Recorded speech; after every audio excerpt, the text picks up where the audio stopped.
Welcome to Creatives Grab Coffee, hosted by Kyrill, Lazarov, and Dario Nouri. CGC is a show where we invite business professionals to discuss industry topics and share experiences. Today we welcome our guest, Ian Buck. As a co-founder of Notch Video, Ian took his years of experience working at PR, social, digital, and ad agencies and merged them with his passion for storytelling through video. We hope you enjoy our discussion, so let us start. You guys have a sweet setup going. Thank you. Believe it or not, it's so compact. It's a little bit packed in right now, but Like a proper TV studio, right? Every time you go in, you're like, oh, it looks huge on TV, but Yeah. they're so small. Yeah. it's typically the CGI that is put in the background to Yeah. make it look a lot bigger than it actually is. Like on the side, you can still see the grip holding one of the lights because they ran out of sandbags. But yeah, it's been a long time. I think I first met you, a year after we started on 10,000 Coffees. Is that thing Yeah. still around? Oh, that's right. Yes, that is where we met. Yeah, that's right. Were you a year into it or? It must have been a year. Well, what happened was we launched the name and the business in September of 2014. So that's when Laps was born, but we didn't actually start pushing the business until about, I think, April of 2015, which was around the time when you guys met. We technically registered the business in March of 2015, Yeah, right? but yeah, we and then launched officially it. We launched the launched company it. in September of 2015. Yeah. So you'd been working on it. Yeah, basically. Yeah, I think we met, and then I'm actually trying to remember what advice you gave me, because I remember what you told me. I actually remembered it through the years. I think you were saying how, going forward, you're gonna need to take on more of a producing role, and you're gonna need to find people that'll just take care of a lot of the administrative stuff, or just that'll come in and start shooting for. I think that start shooting for you. I think that's what Yeah. you were saying. Yeah, that sounds about right. Took about 4 years until it started to really get adopted into the business practices. But when you're young, you're trying to learn as much as you can, right? 100%. Yeah. And I mean, it's the best way to figure it out, right? Is to go from do every job all the way up. And that never hurts. So it is a slow process, though. Mm-hmm. Ian, it'd be interesting to just get your history, like how you got into it and where you are now. Sure. My background is actually PR. I went to a Humber PR school, and from that got an internship and started working in PR agencies. I was a publicist at Much Music for a while, back when Much Music was a thing, as I date myself. And then I started working at a agency called High Road Communications, and I was there for almost 10 years. And I worked primarily on Xbox. Oh. And one of the things, because back in the day, Xbox was pretty early. So this was launching the first consoles, all the games and stuff. And gaming obviously had a big community presence online. Now, this was pre any kind of social. But it was like forums and all that kind of stuff. So we had to develop this way of, working with communities online that actually, as social media started rolling out, translated very nicely into that. So the skill set was there. And one of the things that we recognized very early on was the need for content, whether it's just photos or whatever, but especially rich media. And so during my time at High Road, we basically just started making videos. And I got my brother-in-law, who had been working in film, like a Emmy award-winning sound guy, and he decided just to start shooting stuff. So we worked together, made videos for Xbox and that kind of stuff. And it really just started to grow from there. I remained, in a PR agency, but started a social division and grew that within a PR agency. Then we acquired digital capabilities, so brought that in as well. And so, just started working that way. After that, I went to an ad agency Sidley, where I worked as a strategist. And that was interesting because that kind of gave me a good breadth of understanding of all the types of agencies out there. And after that, I met Yotam, who is my partner at Notch, and we started talking about it, and eventually Notch Video was born. But really the key for us was the question we asked ourselves was how are all these brands going to make quick, simple content that works for their brand? It has to match their brand. It has to feel like it represents the company properly. So it can't be crap. But, there's got to be another way versus bringing in, these big agencies built for TV commercial production and trying to retrofit that to like a nimble, quick social shoot. So that's where we started talking about, and that's where Notch was born from. And, I think the fact of launching Notch Video from scratch allowed us to do things a little differently. So we spent about a year building a database of all these amazing content creators like yourselves, right? Like people coming up that, weren't sure how to break into the big TV shoots or that kind of stuff, like, because that can take years to get to, right? But we recognized that there was a lot of talent out there. Technology had allowed any crew to be basically fully set up for a fraction of what it would have cost 10 years before, the right equipment, all that kind of stuff. And so we built that database and then built Notch Video around it, where we are essentially a nimble creative shop. And we, instead of having any in-house production capabilities, everything becomes outsourced to this database of freelancers and small production companies. What that allowed us to do was to be profitable for any job. So we would work for a brand and we would do a $100,000 beautiful, spot, but then we would also do, a $2,000, social asset. And the model of ad agencies was built for TV commercials. And so for them to do that, it did not make sense. Their process doesn't allow them to be profitable on a $2,000 job, whereas we were so nimble with our small group of producers and then this distributed network of creators, we could be profitable at any size job. And so that's kind of how we started. And it was a lot of selling and a lot of education. I think one of our first decks was called Why Video, right? And it was like, just a primer and how important motion is and how engaging it is for audiences and how it's a great way to communicate with customers. And, we did that first, and about 6 months in, we were like, oh my God, how many times are we going to present this deck, right?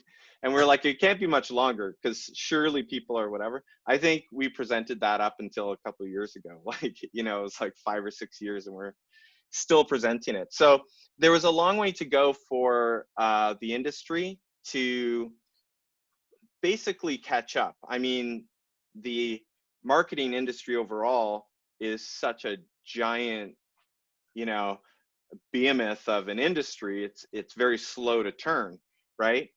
And you see that what was interesting to us was to see that not just on the agency side, where they were having a hard time kind of adapting to like nimble production, but also on the client side. And then you recognize, everyone in this industry has grown up with a certain process, how to make a TV commercial, right? And that's a very specific process, and it's been refined over the years, so it works really well. And at the end, you come out with this amazing piece, but it takes 3 to 6 months, maybe a year, and in the meantime, your Facebook community is wondering if your company's still alive, right? So yeah, so that has taken a long time, and I think only now are we just kind of seeing, that switch.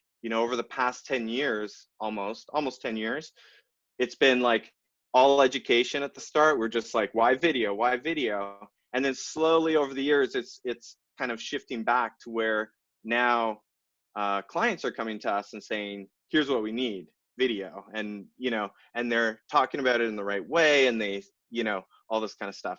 So it's been kind of an interesting process when you look back over almost a decade of that shift in basically content strategy, and every brand starting to eventually catch on. Typically, like with any production company, there is usually the core crew of people that you usually go to get any production done. With you guys having such a huge database of creators and content creators, how transparent are you with the clients about how you source that talent? Like for example, you said like some client budgets have like around $100,000 versus others that are around 2,000. So how do you communicate or have that conversation with them? Well, it's an interesting one, and I think the difference is that we tend to work with clients on an ongoing basis. So we're never on retainer, right? Like we never have a retainer with a client, but when we start working with them, we want to partner with them.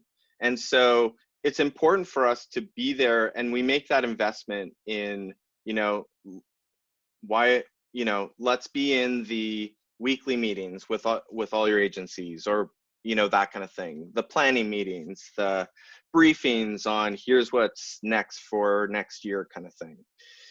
And so we invest in all that kind of stuff, and that allows us to really understand them and their needs, and then that allows us to be able to come with a different way of doing things. And so one way that comes to life is, initially when we're working with someone, they'll be like, okay, this is great. We love the idea. Let's look at what directors you want to use. We want to hear about them and all this kind of stuff. And we're like, well, but we don't do that, right? So we would go and, more present you as either a freelancer or a company like yourselves, right? So it'd be like it's not a director-led crew with, all this kind of stuff. It can be, and we do that, but only for the right ones, right? Yeah. Like if you're going out and profiling a small business, for a quick 30-second video, I don't think you need a director, or a named director, or you certainly don't need to choose between three, right? Like it's pretty simple. And then, so we do a lot of educating about our process. And so part of that is like, instead of the director, we'll talk about like, here's some of the stuff that we've done, right? Maybe with that same crew or with another crew, but Notch Video becomes the glue, right?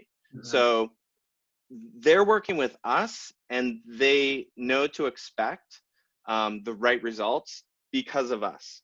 And they trust us to find the right person for the right job.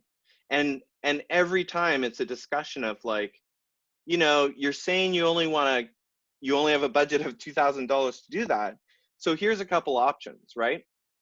And we will outline, we can use this freelancer, she just graduated from school, she's hungry, she's got raw talent, we can see it, and we're 99% sure it's going to kill. If you went to a $5,000 budget, we can show you basically the exact video that you want that these people made, but that's how much it costs for them. Yeah. Right? And so, we balance it with the client every time.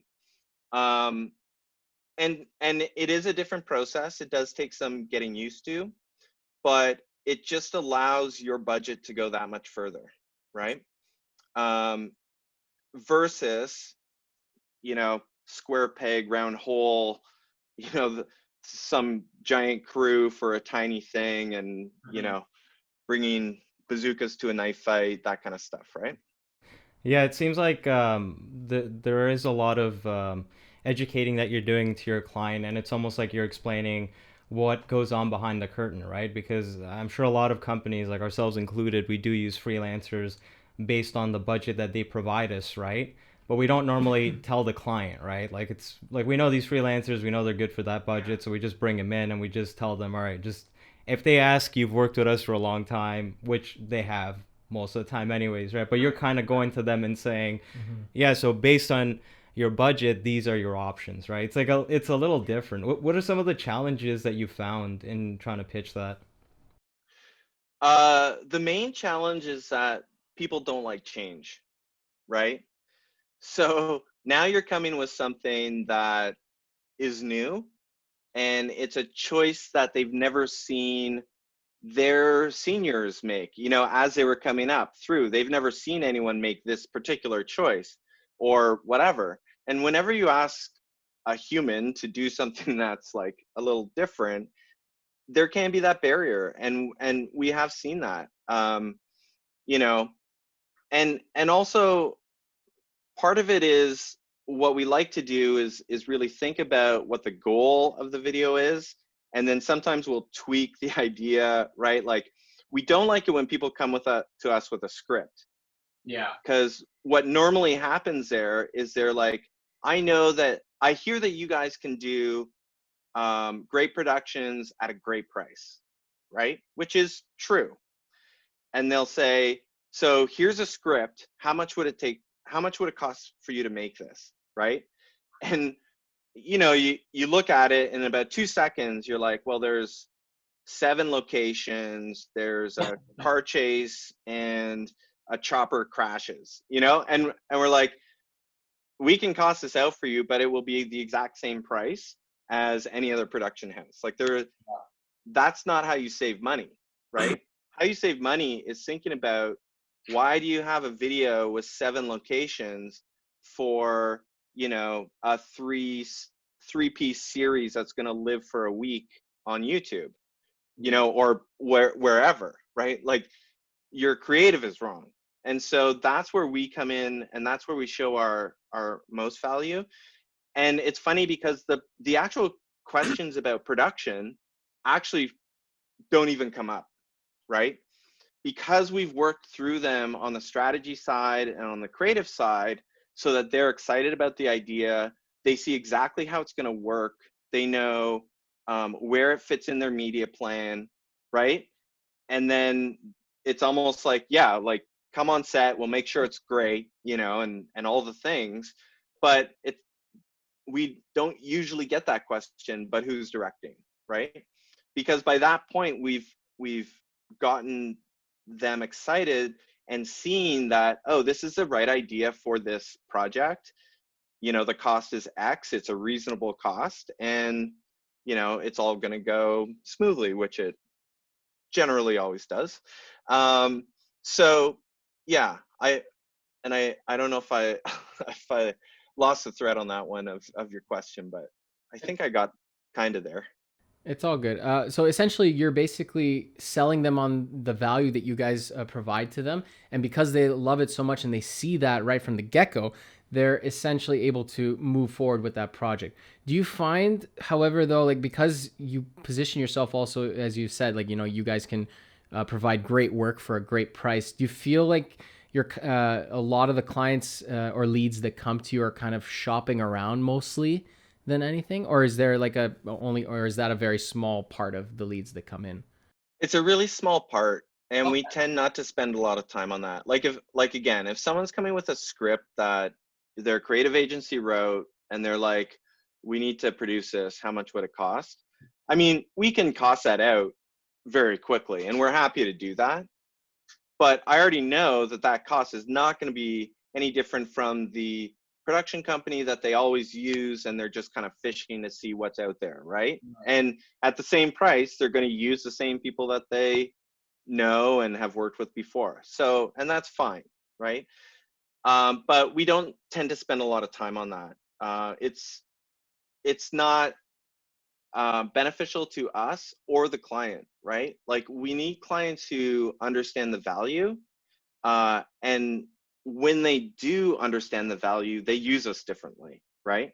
So that is where we see our greatest success, and vice versa. That's when the client benefits the most from what we bring to them.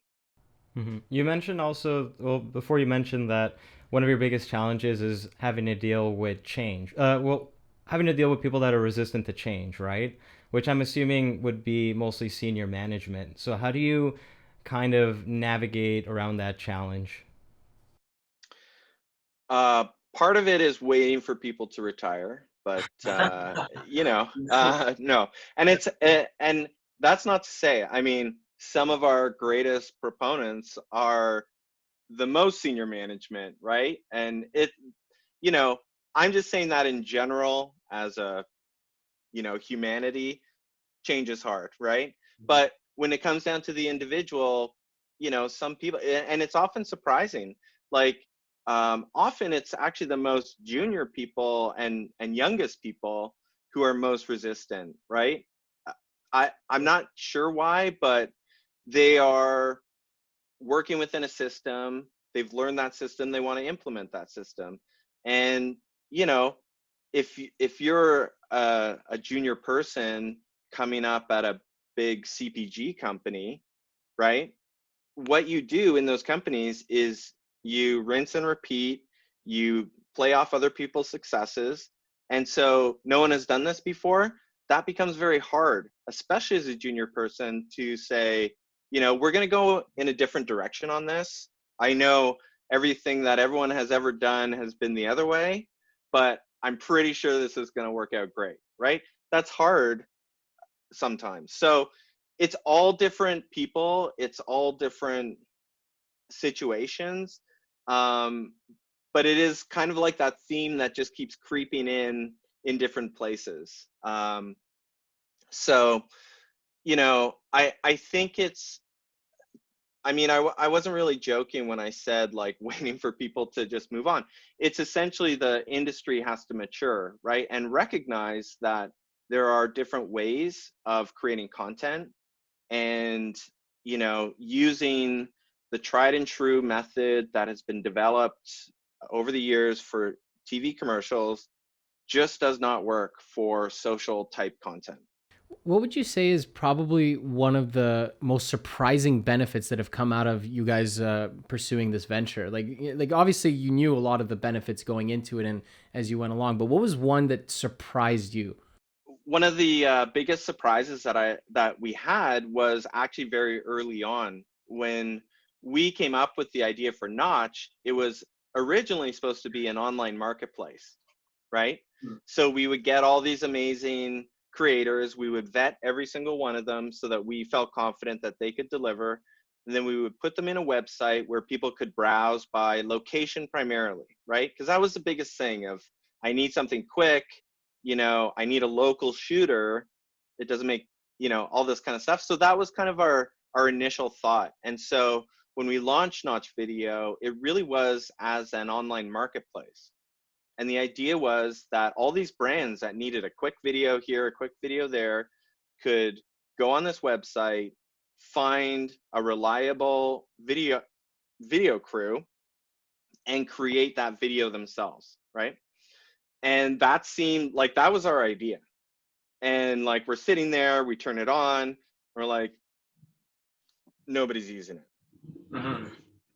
And the surprise was when we started talking to people was from both sides. So brands were saying that they just didn't have the capability or the experience to work directly with a creator.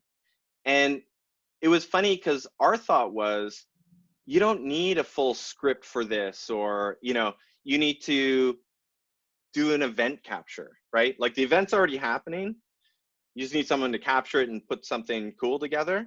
Mm-hmm. Even that was too much of a kind of like clients rely on agencies to deal with that, right? Yeah. So there was this reticence from the brand side of just feeling like they weren't built to work directly with creators. They needed an agency in between to manage everything and make sure that the end product was good. What was surprising was we also heard that from the crews. And, they were like, dude, we don't want to work directly with client. That's like not what we want to do. There's a whole bunch of pitfalls, and I mean, it's a whole different skill set, right? Yeah. I just want to make great video. I don't want to deal with clients. I want an agency who is my buffer essentially. And so we very quickly pivoted and became that creative agency in the middle. And that's where that was our first kind of our biggest pivot. But that's really what kind of came out that we weren't expecting, because we were like, this is a great tool. The problem is that people can't find these crews to do this. Yeah. Now they can find them.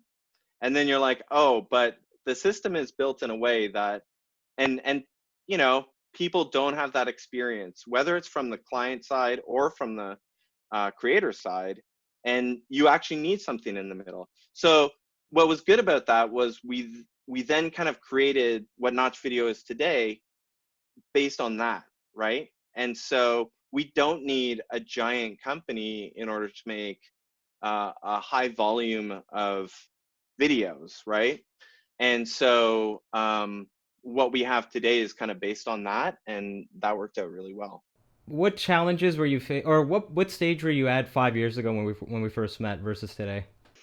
I think the past 5 years have seen a really big shift in understanding of video and content strategy in the industry overall, right? From all sides. And 5 years ago, we were still kind of in the thick of it, of like pushing it. Like, don't just do a TV commercial that's going to run for 3 months. Take that budget and do weekly videos that, are responsive to what's happening at that time, and run them for, throughout, ongoing, or something like that. And, that's what's really changed. It's kind of been like, one of those curves, and it kind of starts slow, but it kind of, that past 5 years has probably just, it's almost kind of relief, right? Because we don't have to now go out. We're now listening to people ask us for the right stuff. So I do want to talk to you a bit more about your business as a whole. First of all, how did you meet Yotam, your partner? that was, I mean, it's all about contacts, right? Like, so that was a former colleague introduced us when I was working at Sid Lee. And I met him, I remember meeting him for a coffee outside at Balzac's in the distillery outside the Sid Lee office. And I went over, and there's this guy, and he's got this like 3-piece suit on. And I'm like, is this the guy? And so we sit down and we talk. And he had such an interesting story. His background is amazing. And that was part of it, which I didn't recognize right then. But it was such an interesting background, and essentially, I come from the PR and marketing side, and I love making films. Yotam comes from a true film background, but he loves marketing, right? So we've both had to learn the other person's kind of skills. So we complemented each other very well right from the start.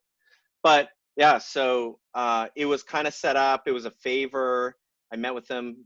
We had a coffee, and then I was like, okay, that's great. And as I was walking back, because basically he was looking to see what would a role for him be at an ad agency. Oh, okay. And in the meantime, I'm like, I'm walking back to work, and I'm like, dude, there's no job for you. You're like, ad agencies talk a great game, and they are truly amazingly creative, and the stuff that comes out of them is like magical sometimes, right? But it is really hard to go in as a person with a unusual skill set and think that that's just gonna, everyone's gonna love it. It's the same thing as anywhere else. People get used to the process, and if you tell them to go in a different direction or ask them to go in a different direction, it's hard for them. So I was kind of like, well, that's never gonna work. And then I started talking to, we have two other partners, Maya and Justin, who were my former bosses at High Road. And so we had started talking. So then I was like, I think you guys should meet Yotam, this guy. And that's kind of where it started rolling. And then the four of us were like, I think we got something here. Let's try this. Who did you go to first? Did you first have the idea for Notch initially, and did you first go to your bosses, or did you go to Yotam first? That's a great question. I mean, I think at that point, we had, that was another interesting thing.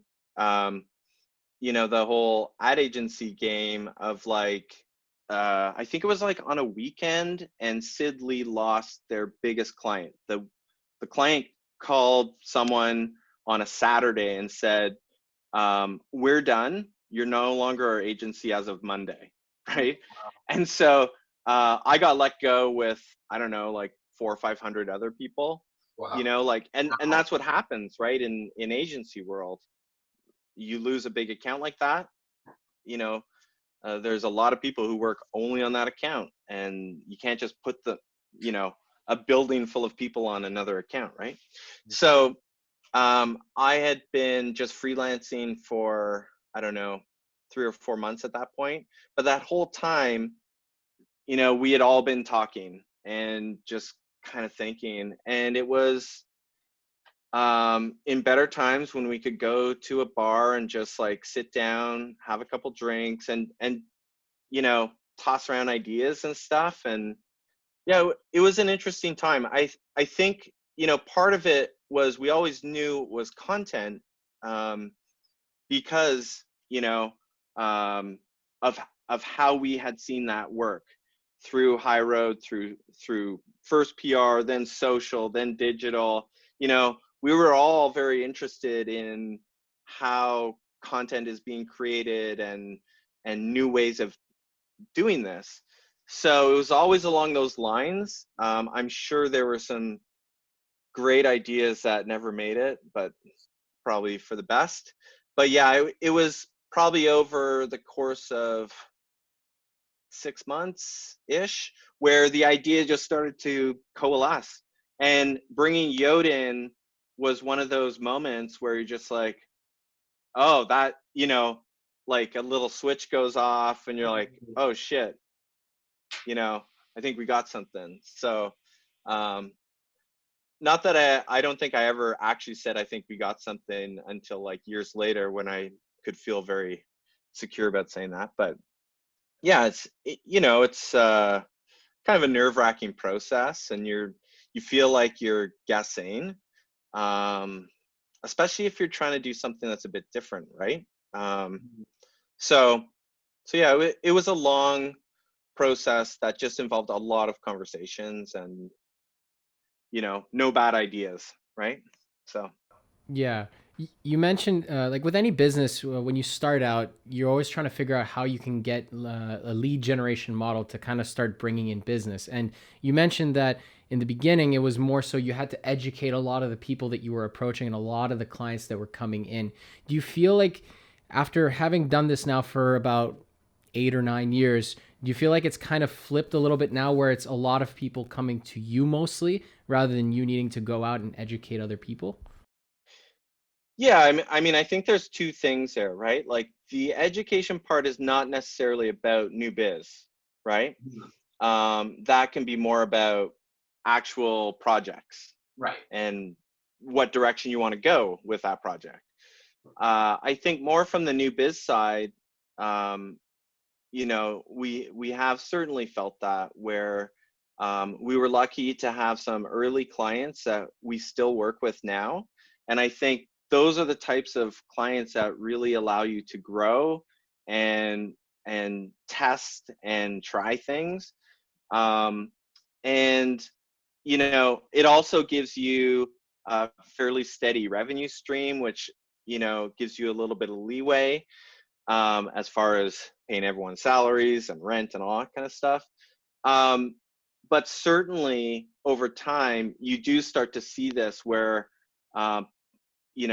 it's more incoming calls than outgoing, right? And it's really satisfying, I guess, when that starts to happen. And it happens so slowly, there'll be times when you and I are talking and it's like, does it feel like we're not doing as many, calls? And you realize like, oh, we haven't done one in a year, but we haven't even it hasn't even, sunk in because you're still working and doing stuff. And you realize, I think it's changed now kind of thing. So it's kind of, yeah, it's a nice place to hit. I mean, it certainly does not mean that you get to relax or, every pitch is competitive. You got to keep that edge year after year. And I think the most important thing that I've learned is you need to search out the right opportunities for you. I mean, you might get super lucky and, shit lands in your lap and it's the thing that's perfect or whatever. But just always being out there, always kind of hustling, and you never know where that perfect next project is going to come from. So yeah, it's nice when you don't have to worry about it as much.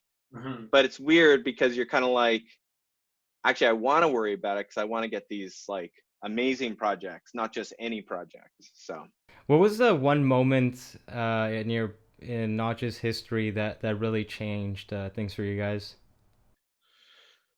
well, I think it was when we recognized that we could actually have a full service agency, right? Or that we could be a full service agency versus, launching an online marketplace where people could connect with video creators.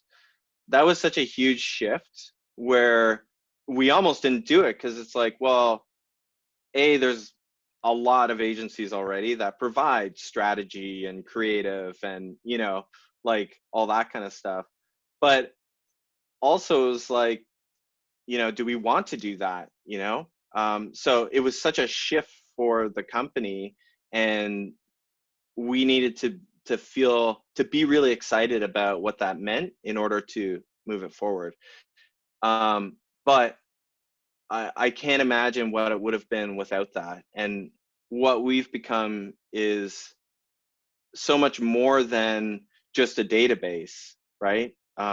So I think that was the biggest point for us that made the biggest difference.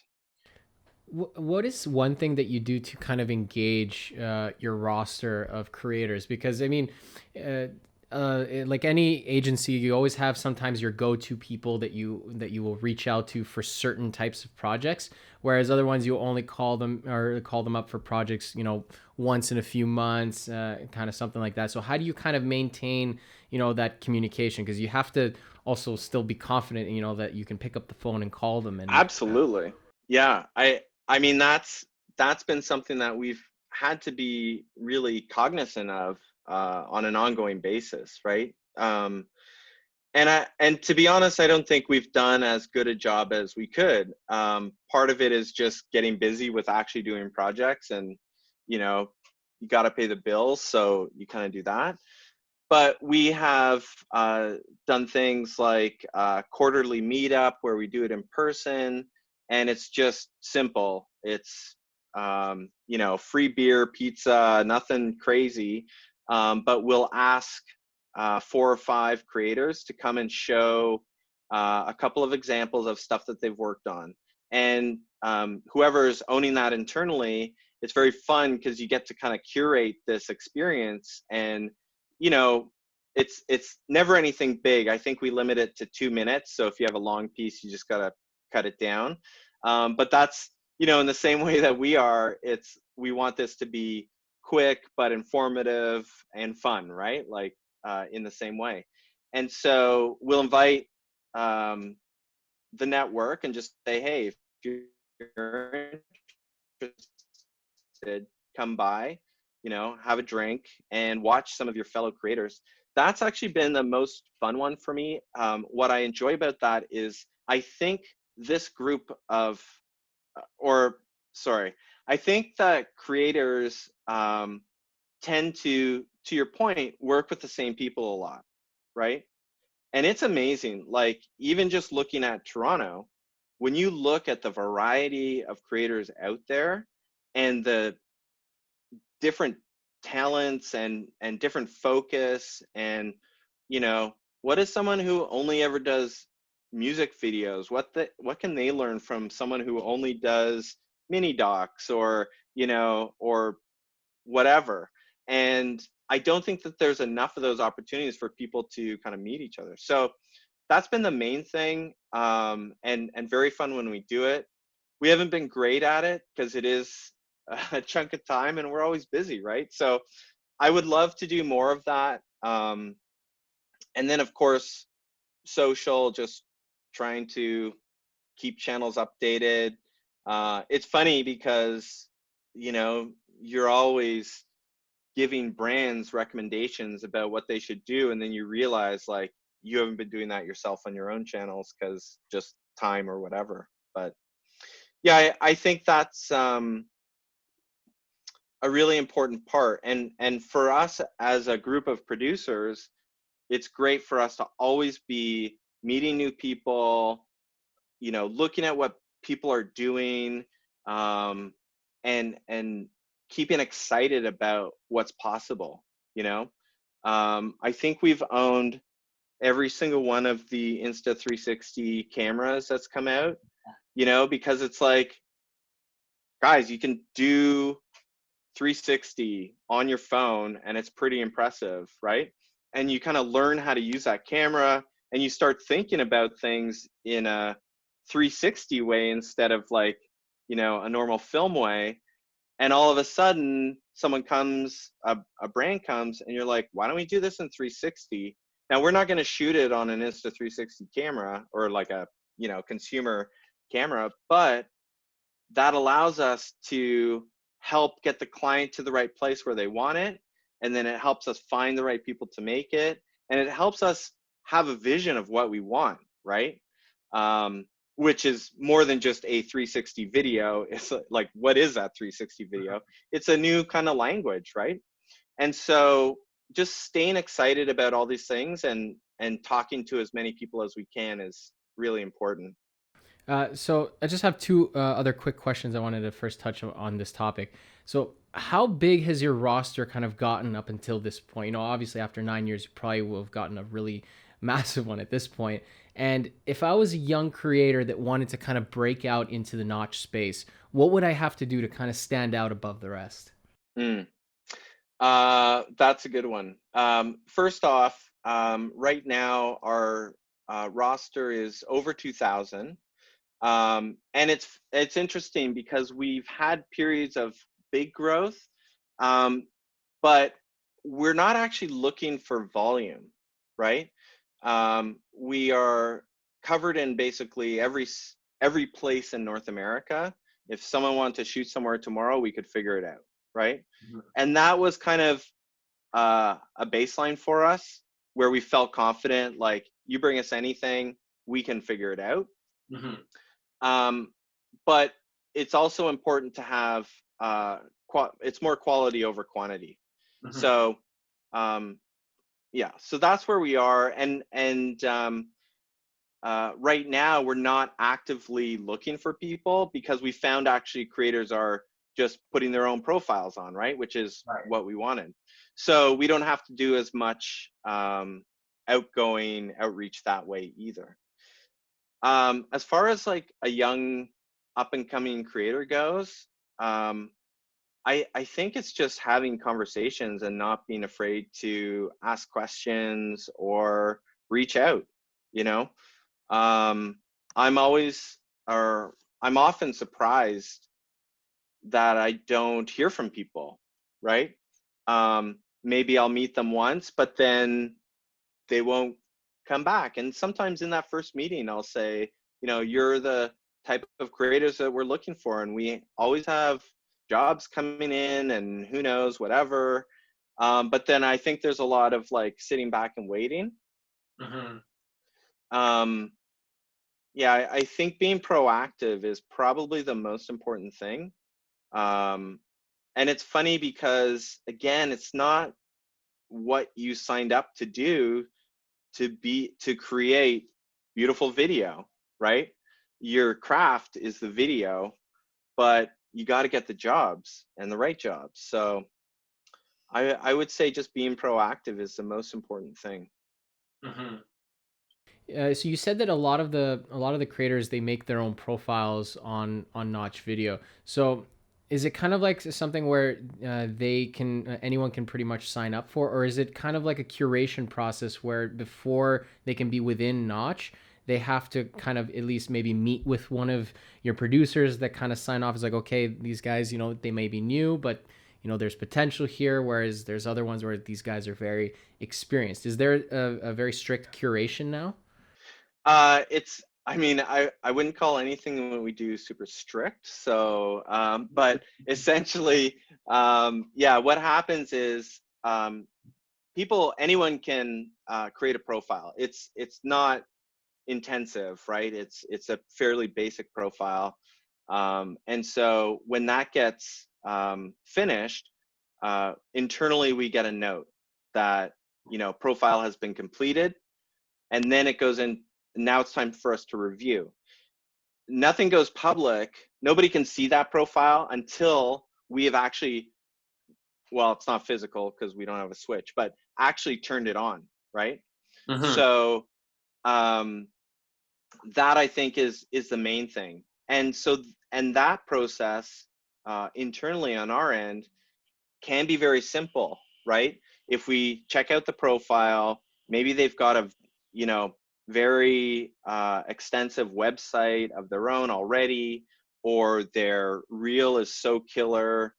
Although if it's that killer, then we're kind of like, we need to know more, or whatever the case may be. Like sometimes we look at a profile, do a quick check, and it feels great, and we're like, absolutely. Sometimes it's a conversation, sometimes it's an email, sometimes it's a phone call. Because it's so spread out, there's never been a lot of in person unless you happen to be in Toronto, right? So we're not traveling to meet new crews necessarily. But yeah, it's amazing how much you can find out through those conversations. And as your network grows, you also have the benefit of having other people you trust who may know them, or someone who knows them and can vouch, or right, like it kind of builds on itself a little bit. So yeah, there aren't strict guidelines, except that we need to feel comfortable that if someone did go on the site and contact them, they're going to be able to get a good video out of it. So I want to touch on partnerships again. So I actually thought it was just you and Yotam, but there's actually 4 people in total. Yeah. Yot and I are the kind of working part of it, and Maya and Justin are actually the co-owners of Nouri Strategic. So that's a PR and social and influencer agency. And so that's their main focus on a day-to-day. And Yot and I are focused on Notch Video. So I'm a little confused. Are they so they're partners with you guys, but they're running the is it an ad agency, or is it like two agencies like working together kind of agreement that you guys have created? They are separate companies, but they are both owned by Maya and Justin's holdco, essentially, right? Like so they are separate companies, but Maya and Justin are owners in both. Okay. And Yot and I are owners in Notch, right? Oh, I see. Okay. Mm-hmm. So how do you guys kind of, because they are also owners in your business, is there a lot of cross branding between the two agencies? You know, like if you need PR and strategy, is that where that arm of the business comes in for Notch?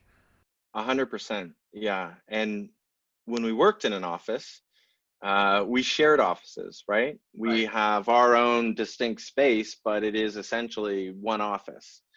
And that extends to another agency called MSL, another PR agency as well. There's three agencies in this single office space. So yeah, and that was for Yote and I part of the benefit of pairing up with Maya and Justin was they essentially, or North Strategic essentially acted as a great um, feeder system for business, right? So that alleviated a lot of like, new biz chasing, and we could focus more on the work when we knew that North Strategic and all their clients, they had this resource that they could go to, and so they did, and we were able to get work out of that. So, and obviously, I mean, that's part of it, right? And what we had all seen working together for all these years was how important content was to, a PR agency and vice versa. So, I think we actually measured it once, and we talked about, because it's kind of obvious, like they have their PR clients who need a video and we get to make a video or whatever, right? Like that's a no-brainer.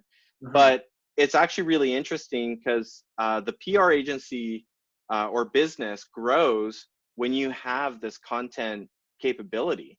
Um, their accounts actually get bigger because they can bring in a more 360 kind of viewpoint to stuff, and all this kind of stuff. So their accounts actually do grow on the PR side because of this. So, and that's something that we've looked at closely over the years, and it's been interesting to see that.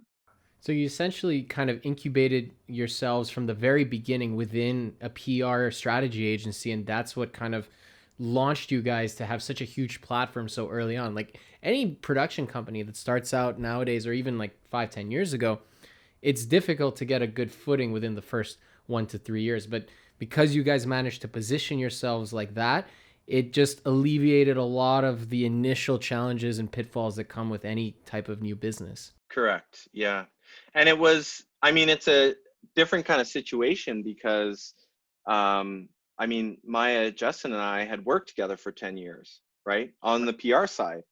And I was this, I was doing a lot of this stuff as part of High Road.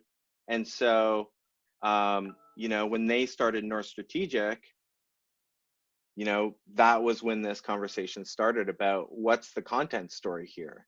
And then it was big enough and different enough to be its own company. And that was important, right? We did not want to be a division of some agency, whether it's a creative agency or a PR agency or whatever. Mhm. We needed to be a true creative agency on our own right. And so that's why we are technically separate. And,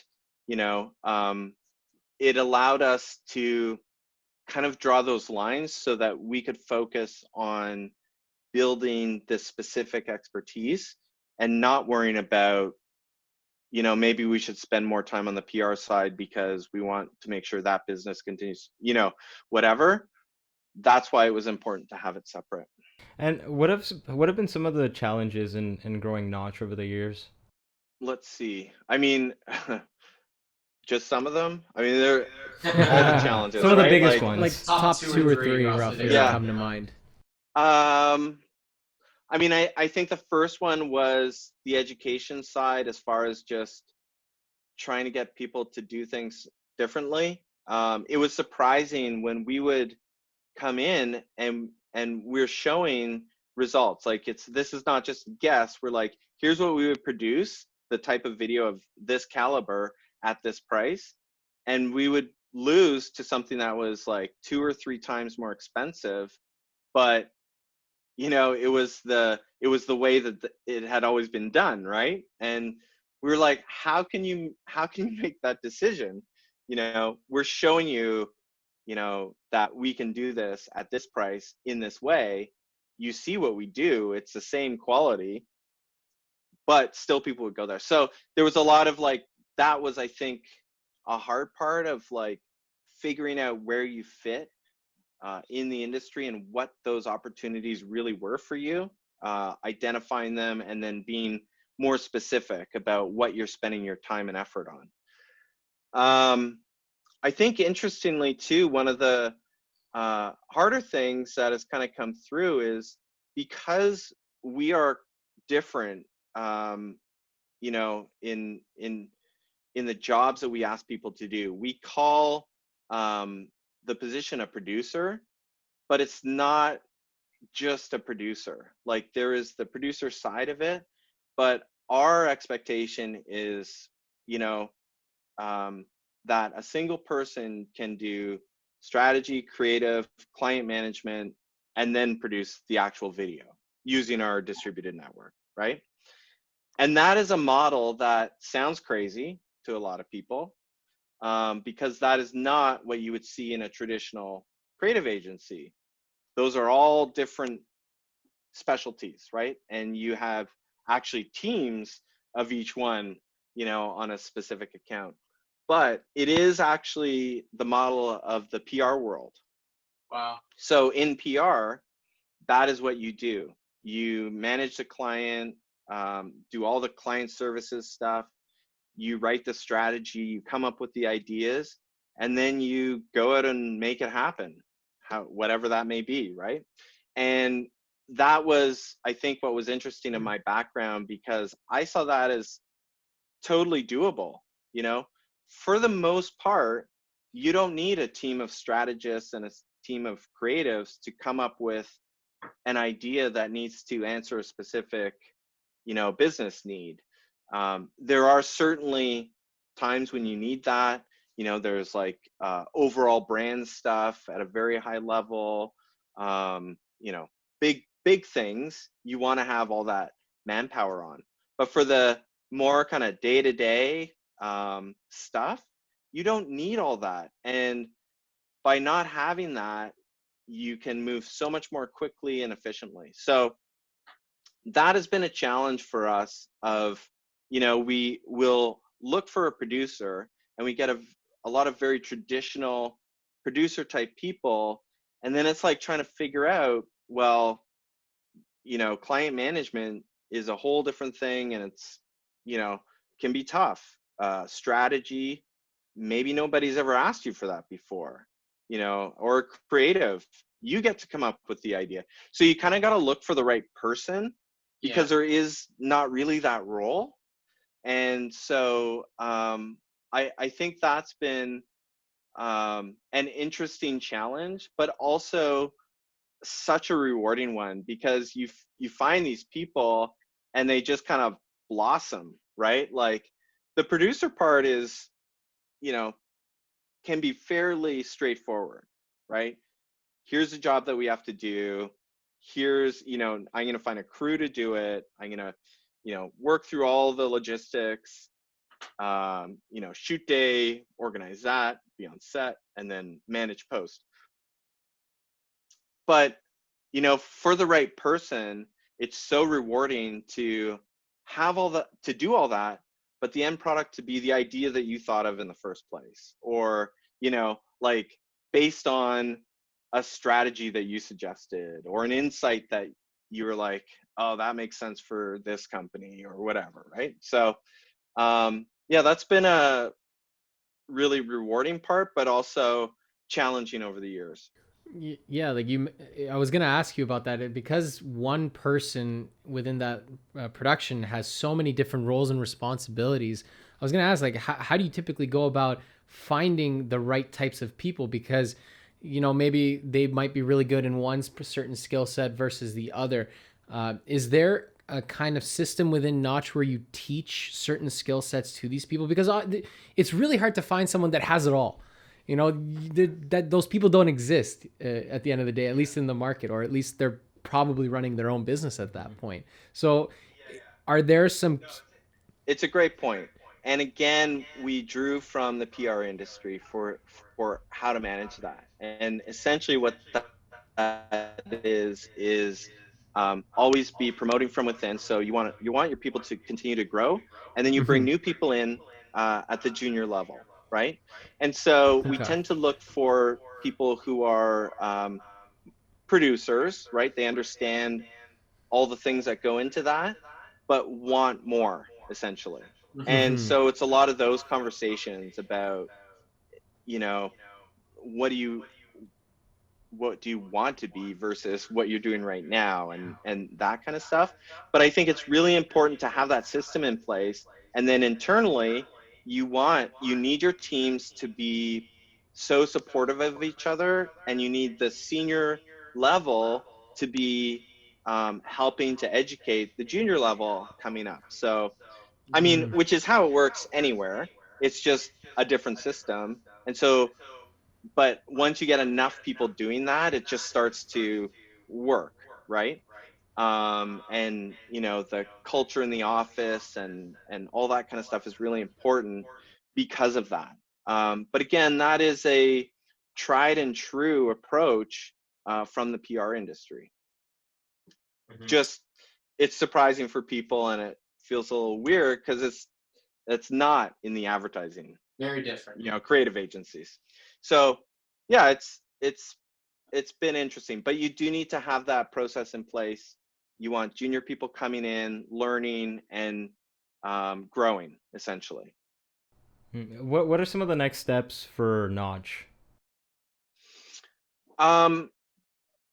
I mean, outside of like absolute world domination, I mean, I think that's something that we always talk about, right? And I talked about we did pivot once, like an actual pivot, but realistically, it's like 10 years of micro pivots. Like every week, we're like, what's next? And I think it's more just that attitude. A lot of what we talk about is setting ourselves up for success, right? So you want to stay ahead of the trends, where things are going, and be ready to change. So, it's, I don't know. I think like growth is not a challenge. I think it's a very scalable business. We've started to do more and more work in the US, which is obviously just a big market that opens up.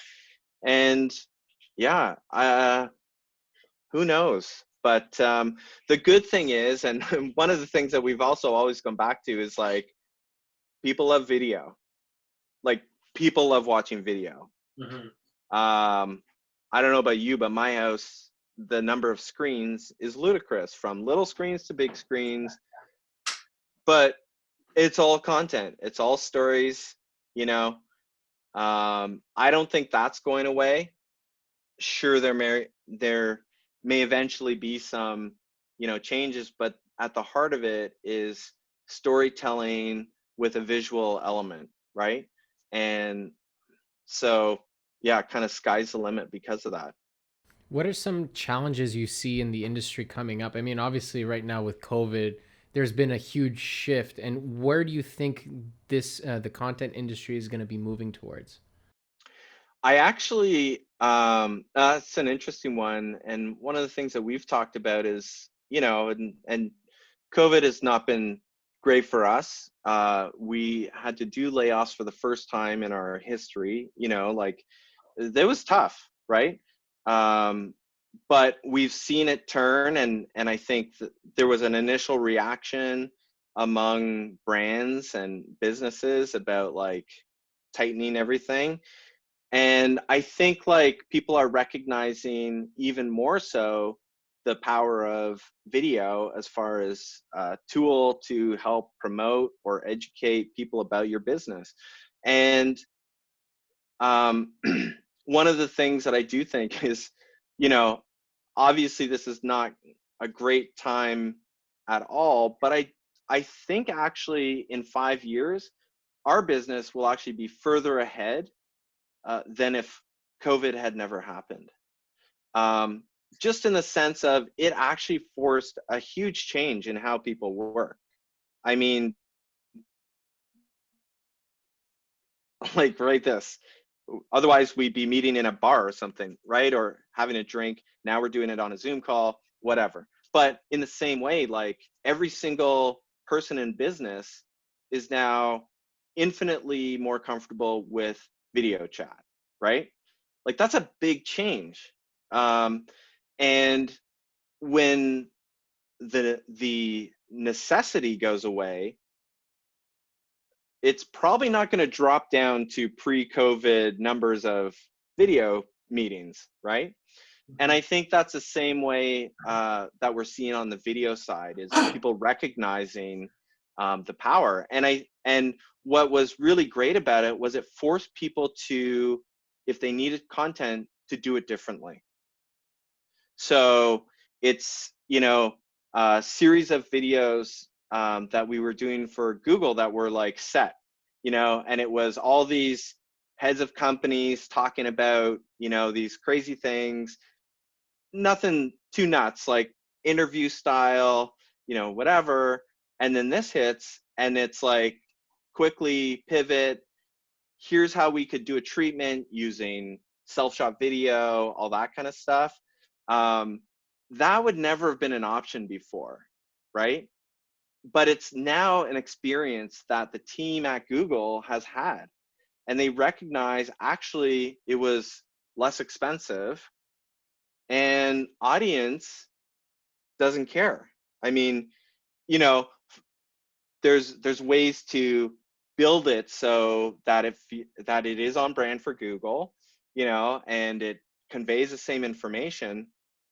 And yeah, I think the biggest thing is brands thinking of themselves when they see a video versus audience expectations. I mean, think about what everyone watches as far as video goes. Yes, TV shows, movies, all that kind of stuff. But what is the most engaging? It's the terribleness of TikTok. It's, you know, the worst handheld shot phone footage, but it's the right moment, right? Like nobody cares how bad it looks. Oh, you know, I don't know how I shot it in 360p and, you know, and I can barely see it, but it's my favorite video kind of thing, right? So I think that it's real. This time has forced people to do stuff differently and in a way that is beneficial to what we do. So I guess I just wanted to end it off with what does notch mean? Like, how did you guys come up with the name? Yeah. Oh, Notch. This is it's an interesting one, I guess. Part of what we felt about Notch Video, or the unnamed company at that point, was this sense of exploration and, you know, beginnings, but that exploration part of people going into the unknown and trying to do something a bit different. So we got inspired, and North Strategic was already a thing at this point. So there was a little bit, you know, North Strategic is very like feels Canada and all that kind of stuff. So we got excited about float planes and bush planes, you know, like, because those were the guys that were flying those things into these remote places. It was often the one thing that connected that place to the outside world. We felt like our videos were the one thing that could, you know, like there was just all this kind of stuff that was fun and exciting at the time. And then, so we're looking at it. We actually had a float plane and a logo at the start. But there's this one thing when you take off on, I can't remember which model it was, but it's kind of the classic bush plane. And you pull the lever up, it's measured in notches. And so when you go, it was like, you want to get it to 10 notches, but then as soon as you hit that speed, then you crank it to 20 notches, and that's your takeoff, and allows you just to clear the tree line, you know, or whatever. So, and we just like this idea of you know, the mechanical part of it in a way. I don't know. Anyways, that's where Notch came from. It was pretty funny because we went through this whole process, and, you know, it was very fun. We got to this place, we got excited, we made Notch, and then like the first thing someone said to us, "Oh yeah, I've worked with you before. Notch Color, right?" And then there's like a color house that was called Notch as well. But Potential new collaborations or what? it was interesting. We were like, and we had done searches on the name, and because you got to do all that stuff, right? Like, we're like, what? But we had been looking at Notch Video as a name, and it was all clear. Simple. Yeah, it was pretty funny. That's great, Ian. And honestly, thanks again for joining us and sharing your experience with Notch Video and kind of how you came into the industry, how you're revolutionizing it in a way right now. But thanks again for joining us on Creatives Grab Coffee. I guess we'll see you again in another 5 years, right? Sooner than that. For sure. Okay. Yeah. All right, we'll take it Thanks, easy, guys. Thank you, Ian. Take care. Thank you for tuning into the Creatives Grab Coffee podcast. You can find us on Spotify, YouTube, Instagram, and LinkedIn.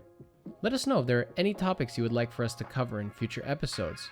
You can reach out to us at creativesgrabcoffee@gmail.com.